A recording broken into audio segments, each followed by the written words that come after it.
Oxon 3 Comunicación Natural. Toyota. Renfe. Nuevo Espacio Elite. San Miguel. Coca-Cola. Universidad de Oviedo. Acción Cultural Española. El Ayuntamiento de Gijón y el Gobierno del Principado de Asturias. Patrocinan la 37ª edición de la Semana Negra.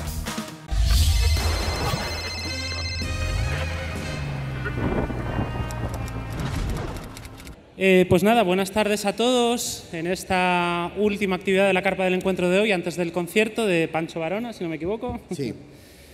Y nada, como sabéis, estamos aquí para presentar este libro, El Padre del Fuego, de Sergio C. Fanjul. Sergio C. Fanjul es periodista del País, curiosamente eres licenciado en astrofísica, Eso es. Licenciatura inesperada. Y nada, este libro, Sergio ha sido padre hace poco y este es un libro sobre la paternidad.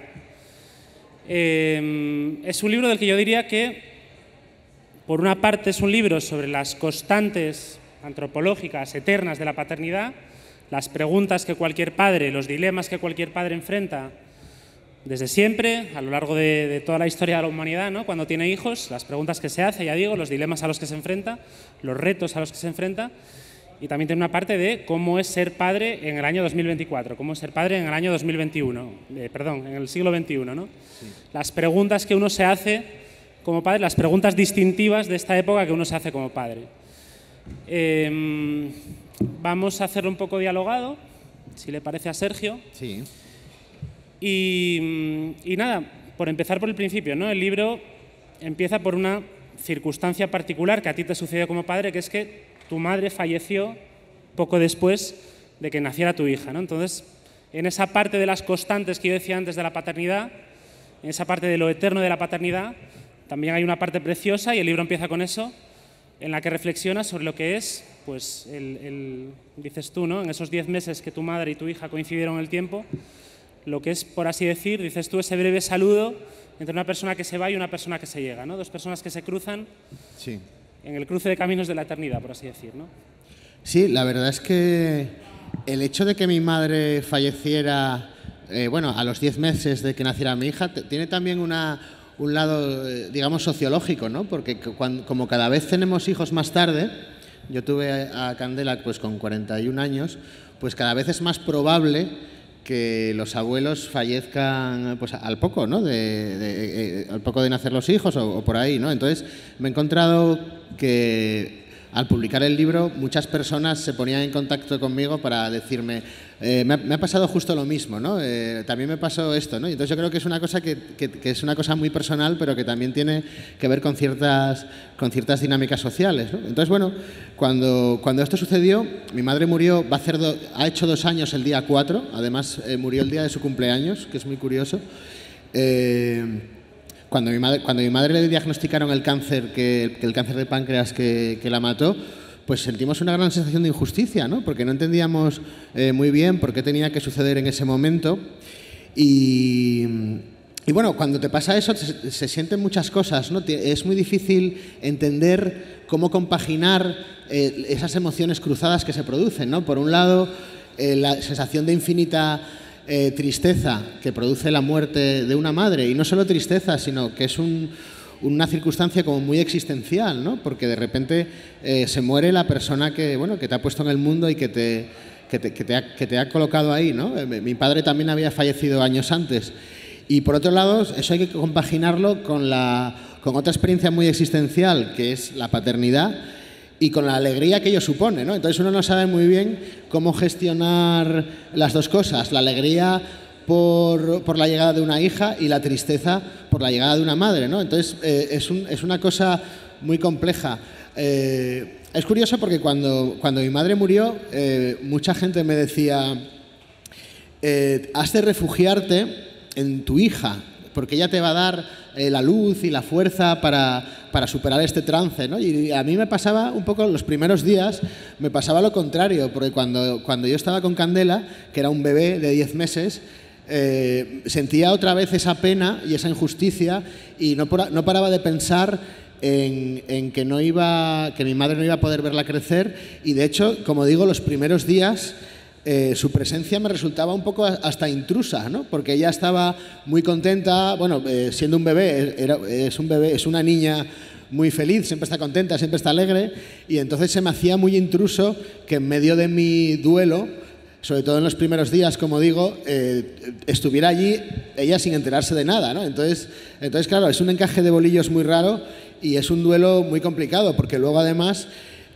una vez mi madre murió, pues efectivamente le había quitado mucho protagonismo a mi hija en esos meses, y de repente el protagonismo volvía a ser de mi hija, y yo no tenía tampoco mucho espacio ni mucho tiempo para asimilar el duelo, ¿no? Entonces se dieron todas estas circunstancias. Recuerdo además, que lo cuento en el libro, que cuando nos mudamos a Oviedo para cuidar a mi madre en sus últimas semanas, en la casa estaban en una habitación mi madre, en lo que no fue su lecho de muerte, pero prácticamente lo fue, porque fue donde pasó las últimas semanas, muy enferma, y en otra habitación contigua, pared con pared, estaba mi hija con Liliana, su madre, y entonces yo tenía que pasar de una habitación a dar los cuidados a una persona moribunda a la habitación de al lado, en la puerta de al lado, a una habitación donde se daban los cuidados a una persona que estaban haciendo con todo lo que eso conlleva de peluches, nanas, juegos, ¿no? Yo pasaba de administrar medicamentos, de poner inyecciones de parina, de lidiar con la confusión de mi madre, esa confusión que se da cuando se acerca la muerte, a tratar con mi hija, ¿no? y con mi pareja. Entonces, es todo un asunto muy raro que, como digo, yo creo que cada vez se da más. A todo lo largo del libro, ya desde el mismo título, hay una metáfora que utilizas como hilo conductor, que es la del fuego, ¿no? Tener un hijo es mantener encendido un pequeño fuego, un fuego frágil, un fuego ante el que hay que estar siempre muy atento. Y a mí me recordaba una frase que le leí una vez a no recuerdo qué poeta, que es que tener un hijo es como tener algo siempre al fuego, ¿no? Sí, esa frase creo que es de Manuel Javois, creo, no estoy seguro tampoco. Podría ser. Entonces, la cosa es, cuando tienes un hijo, te cambia la misma configuración del cerebro, ¿no? Hay una presencia que siempre está ahí, hay un elemento que siempre está ahí, y que no quiere decir que no tengas otras esferas de tu vida, para ti, para tu propio ocio, para estar con tu pareja, para tener hobbies, etcétera, para leer, para lo que sea, pero hay algo que siempre está ahí y que siempre va a estar ahí, y ya digo, ¿no? Ese cambio en la configuración misma del cerebro y de tu vida, ¿no? Yo creo que el nivel de tareas y de preocupación que se da cuando tienes un hijo o una hija no se entiende hasta que lo tienes, ¿no? Porque me decía Liliana que esto es una especie de estrategia evolutiva para que la gente no tuviera hijos. Porque si supieras realmente cómo es la cosa, por mucho que te lo cuenten, no lo entiendes, ¿no? Y entonces luego algunos como tú reinciden. Entonces, pero yo creo que yo al menos no lo entendí bien hasta que realmente sucedió, ¿no? Yo tenía unas imaginaciones, pero no tenía. Y también creo que se da una cuestión muy curiosa, bueno, curiosa no, es natural, que las madres, como han gestado, han parido, y luego muchas de ellas dan la lactancia, cuando nace la nueva criatura son más conscientes de su lugar, digamos, cósmico, ¿no? De dónde están. Y los padres, como más o menos durante todo ese proceso, que es una cosa que trato mucho en el libro, ¿no? Esa posición subalterna de los padres en todo este proceso del nacimiento, yo creo que no nos enteramos muy bien, ¿no? Y que ser padre es un aprendizaje con un poco más de retardo que el de ser madre, que es un poco más como en directo, porque todo está sucediendo en el teatro de tu cuerpo. Entonces, creo que eso es importante. De hecho, la sensación esta de subalternidad cuando te enfrentas a la crianza, tengo una teoría de antropología ficción, ¿no? Que no es real, o que igual lo es, pero tenía la idea de que igual el patriarcado se había formado precisamente porque los señores se habían sentido muy poca cosa en una cosa tan fundamental, sobre todo en otros tiempos, y ahora también, claro, que es la reproducción de la especie, que dijeron, que pensaron en algún momento que deberían tomar el poder y sojuzgar a las mujeres porque eran las realmente importantes, ¿no? Y que tenía que haber alguna forma de quitarles el protagonismo, ¿no? Y entonces así se quedaron en esas estructuras de poder. Probablemente no haya sido así, ¿no? Pero es una posibilidad que a veces me asaltaba. Digamos que en el felizmente terminado modelo patriarcal tradicional el papel del padre estaba claro, era proveer, ser el breadwinner, mientras la mujer era la housekeeper y también pues enseñar valores y demás a los hijos, ¿no? Ahora, en este modelo felizmente ya no patriarcal o crecientemente ya no patriarcal, el papel de los hombres está menos claro y hay una vocación de igualdad en el reparto de tareas, etcétera, que nunca puede ser completamente igual porque la madre, en el caso de las lactantes más todavía, ¿no? O sea, uno tiene que parir y dos, ese tema de la lactancia, que tú lo tratas también en el libro, ¿no? Es pues noche tras noche durante 2 años, el trabajo lo tiene que hacer ella, ¿no? Entonces, muchas veces, comentas tú en el libro, el hombre, el padre, se siente como un jarrón chino que no tiene del todo claro cuál es su papel, ¿no? Claro, en el libro comento algunas lecturas que tengo sobre estos asuntos de qué es un padre, ¿no? Efectivamente, antes estaba muy claro, ¿no? La mujer se dedicaba al ámbito doméstico, a la maternidad, y el padre se dedicaba a proveer y a inculcar los valores de la sociedad, ¿no? De hecho, una interpretación del complejo de Edipo es esa, ¿no? Que la madre sigue siendo las personas queremos matar a nuestro padre y quedarnos con nuestra madre porque la madre representa el útero materno, el paraíso perdido, y el padre es el que saca al niño o a la niña de ahí y lo coloca en las convenciones sociales y le demuestra que el mundo no es todo a demanda como cuando eres un niño, sino que hay unas cosas que tienes que hacer y que el mundo no es como tú quieres, ¿no? La realidad y el deseo, ¿no? Que en términos freudianos. Y entonces es muy curioso, ¿no? Luego hay algunos autores que cuentan cómo la figura del padre, aquella figura del padre se ha ido corroyendo, ¿no? Porque, por ejemplo, primero llegó la revolución industrial y sacó a los padres de casa, y los padres ya no enseñaban el oficio que se heredaba, y entonces el padre tenía otro jefe por encima y perdía parte de su autoridad. Luego llegó la educación pública, que quitó también la educación a los padres. Luego llegó el fin de la religión, que también era una figura, de alguna manera, un correlato de Dios Padre que justificaba la paternidad. Entonces, una serie de procesos históricos que hace que la paternidad, tal y como se entendía, se ha ido diluyendo, ¿no? Algunos autores se preguntan qué demonios es ser un padre ahora, si todas esas funciones se han separado. Y como decías, el padre no puede ocuparse de esas funciones exclusivas de la madre, porque son biológicas. Entonces, algunos autores dicen que es complicado porque entonces el padre se convierte en una especie de vicemadre, ¿no? Alguien que hace lo mismo que la madre, pero peor, porque no puede parir, no puede gestar, no puede dar la lactancia, etcétera, ¿no? Entonces, bueno, no sé si para algunas personas esto es problemático, no sé si realmente es problemático que el padre sea una vicemadre o es algo que debemos aceptar con naturalidad, pero el caso es que hay cierta controversia y que no está claro en el nuevo modelo cuál es la función del padre. La función del padre exclusiva de él, ¿no? Que sea diferente en algo de la de la madre. Gil de Viedma decía famosamente aquello de que la vida iba en serio, no lo empieza a comprender más tarde. Yo desde que fui padre pienso mucho en ese verso porque desde que eres padre te das cuenta de que la vida va en serio, ¿no?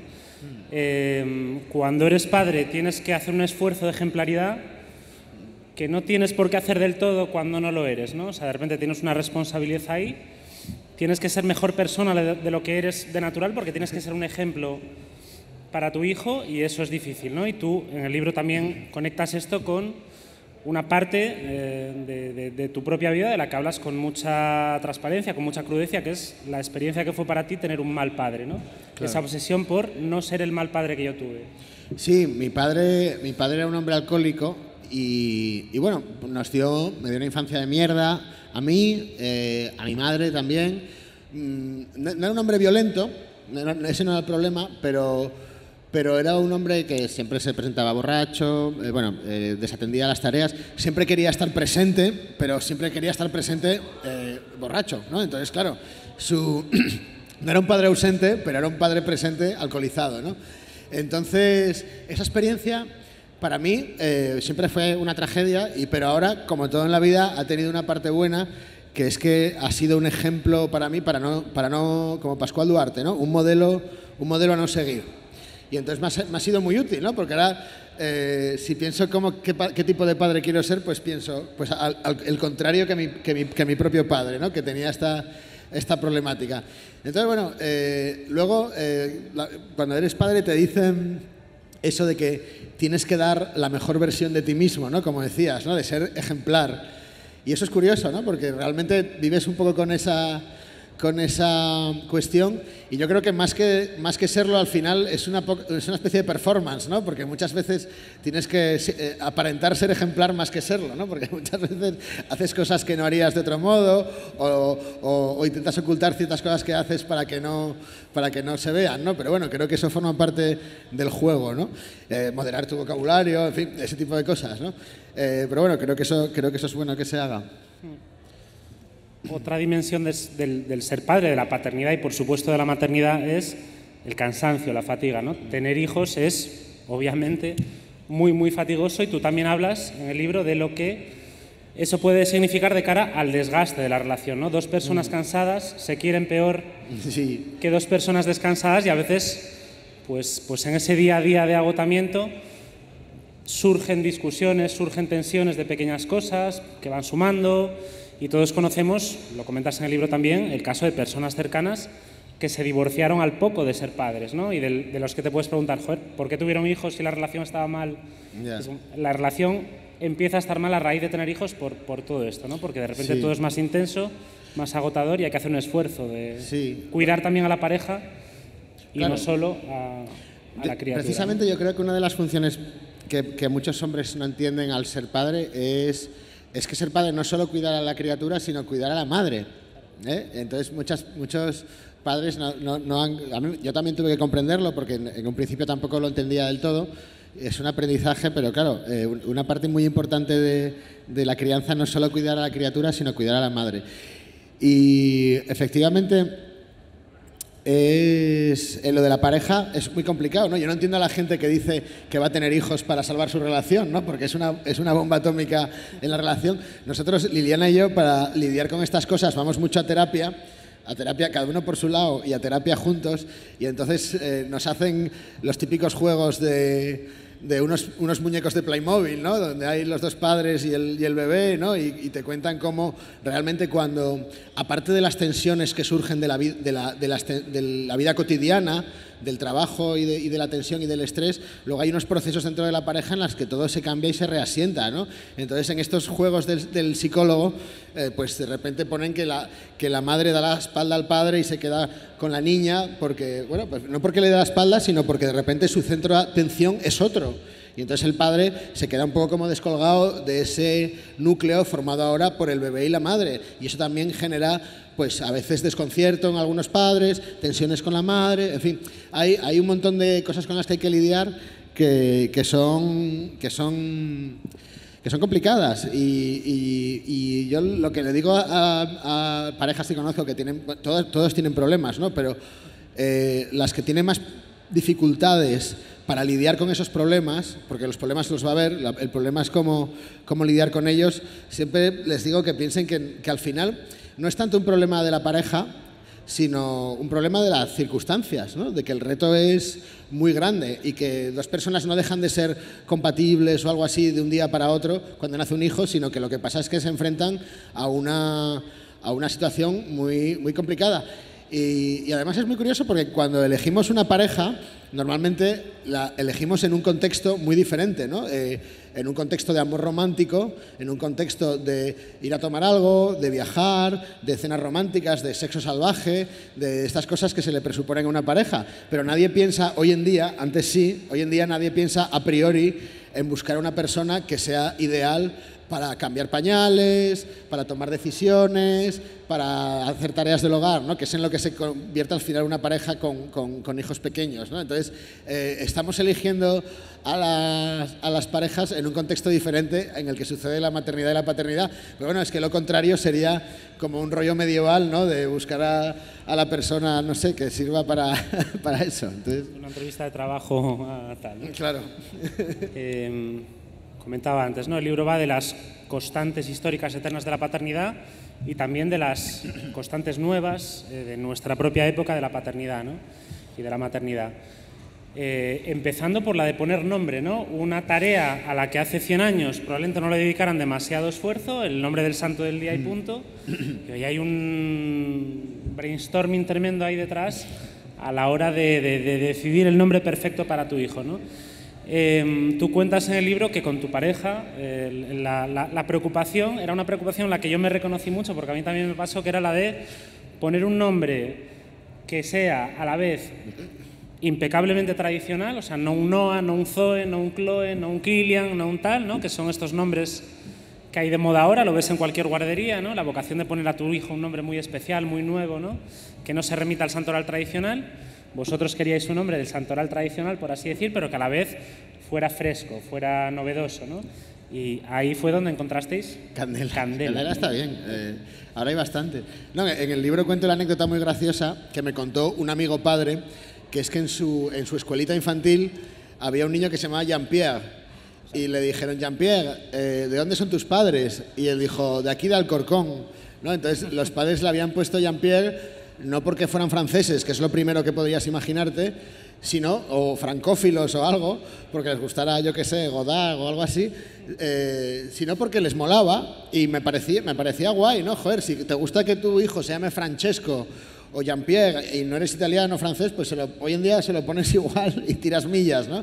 Y entonces es verdad que en la escuelita de mi hija hay Zoes, hay Ethans, hay Chloes, hay Noas, y me doy cuenta de que nuestros nombres, Pablo, Sergio, cualquiera de los vuestros probablemente, se van a quedar muy pronto como nombres del pasado, igual que ahora vemos nombres como Eustaquio, Remigia, Visitación, ¿no? Los nombres que asociamos a la generación de los padres o de los abuelos o del mundo rural, ¿no? Pues los nombres normales de ahora, María, Teresa, Carlos, yo preveo que en unos años van a sonar como ahora nos suena a muchos de nosotros, pues eso, María Asunción, Visitación, Eustaquio y Remigia, ¿no? Otro dilema moderno del que hablas en cuanto a la paternidad es el de las pantallas, ¿no? Esa preocupación de me preocupa la adicción que pueden generar las pantallas, lo que puede representar las pantallas desde muy pequeño para un cerebro de nata, dices tú en un momento dado, un cerebro frágil, ¿no? Cómo configura el cerebro esa adicción temprana a las pantallas, pero por otro lado tampoco quieres criar hijos Amish que vivan al margen de su tiempo y de las cosas que hablen los niños en el patio del colegio y de la modernidad, ¿no? Y de las cosas que va a tener que utilizar cuando sea un adulto trabajador, ¿no? Claro, yo le digo, nosotros somos muy estrictos con lo de la tecnología, de no dársela, pero a veces le digo a Liliana, hostia, es que igual si le diéramos ahora tecnología se convertiría en Elon Musk. La niña tiene ahí, imagínate que tiene un don, ¿no? Aunque no sé si es bueno convertirse en Elon Musk, pero es un tema que a mí, una de las cosas que más pereza me daba antes de ser padre es lidiar con la regulación de la tecnología.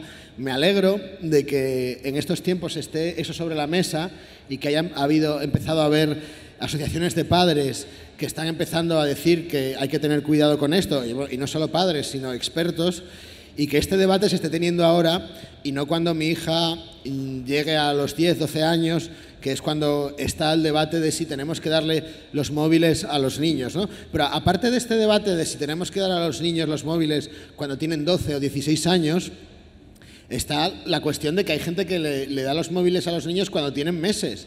He visto carricoches por ahí que tienen ya una especie de brazo donde se coloca el móvil y para ponerle los vídeos de YouTube infantiles a los niños para que no den guerra cuando uno se toma el vermú, ¿no? Que entonces me parece, yo os aseguro a esos padres que se puede tomar el vermú y vigilar a tu hija igual, te quita un poco de atención, pero no hace falta someterlo a eso porque es una cosa que no tiene buena pinta, lo que vaya a hacer eso en la mente de de los pequeños y tampoco sabemos lo que va a pasar, ¿no? Es como estar probando una droga en una generación que no sabemos qué consecuencias va a tener, porque muchos de nosotros ya nacimos con la tecnología, o sea, cuando nacimos no había tanta tecnología, no somos nativos digitales, pero ahora le estamos dando tecnología a bebés, ¿no? Y eso es muy preocupante. Y me decía Liliana también que claro, que haya incluso protegiendo a nuestra hija de la tecnología, nuestra hija cuando creciese iba a tener que convivir en una sociedad llena de niños criados con la tecnología y con el cerebro hecho un cisco, probablemente. Entonces, a ver en qué mundo, qué gente la iba a rodear y qué se iba a suceder ahí, ¿no? Otro dilema moderno es el de los hijos únicos. Tú también lo comentas en un momento dado, ¿no? La duda de si tener más hijos o no. Es complicado tener más hijos, ya tenemos una edad aparte de lo que decías antes, ¿no? Tenemos los hijos muy mayores, estás cansado, etcétera, pero por otra parte no quieres criar un niño solitario, etcétera. Ese dilema también está ahí, ¿no? Sí, bueno, el número de hijos únicos está creciendo. La gente al final solo tiene uno, pues por edad, o porque ya no es tan tradicional, o porque en mi caso no creo que tenga más porque ya está todo ok, y tener otro pues puede descargar las cosas o cualquier problema, en fin. Entonces, mucha gente opta por esta opción de tener solo uno, con las consecuencias que tiene demográficas y demás.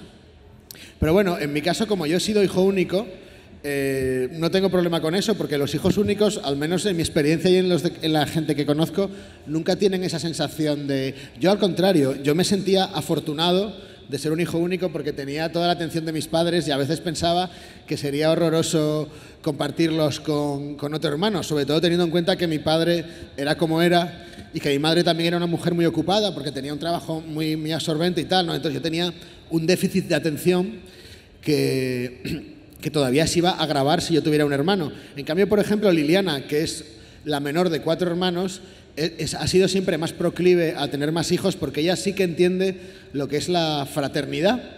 Y yo es una cosa que quien lo ha probado lo sabe, ¿no? Yo no lo he probado, no sé muy bien, no tengo mucha forma de imaginarme cómo es tener un hermano, porque nunca lo he tenido. De hecho, siempre me lo pregunto cuando veo hermanos, digo, ¿cómo será esta relación, no? ¿Qué se sentirá por un hermano? Yo no lo sé. Entonces, por eso, como yo de todas formas tampoco lo he deseado, tampoco me preocupa mucho que Candela no lo tenga. Su madre opina otra cosa, pero de todas formas tampoco quiere repetir. Bueno, me parece que llegamos ya a la hora y como última pregunta te diría, a una persona que va a tener hijos o que está pensando en tener hijos, ¿no? ¿Cuál sería el gran consejo que tú le darías, ¿no? En función de tu experiencia, ¿no? ¿Cuál sería el tuit que tú le darías de condensado de tu experiencia como padre, ¿no? Bueno, a un padre le diría que yo lo que he aprendido, o sea, yo después de la experiencia de mi padre, lo que yo he intentado ser y lo que muchas veces no ha habido culturalmente es un padre presente y atento. Un padre que esté implicado, que esté ahí y que muchas veces tradicionalmente no ha estado y muchas veces no está por muchos motivos, pero también porque culturalmente se asoció la crianza a las madres, ¿no? Y yo creo que los niños agradecen y los padres también, ¿no? Porque también es una cosa que se ha hurtado a los padres. Se ha hurtado a los padres culturalmente el placer que también tiene la crianza, ¿no? Que siempre hablamos de los problemas y de las complicaciones, pero se le ha hurtado a los padres desde el sistema patriarcal también el placer y el asombro que es estar con niños pequeños. Entonces yo lo que recomiendo a cualquier padre es que esté ahí y que elija ser padre. Pues nada, terminamos. Los libros están a la venta en esa esquina, Sergio os los firmará encantado. Esto es La Semana Negra y sigue. Gracias.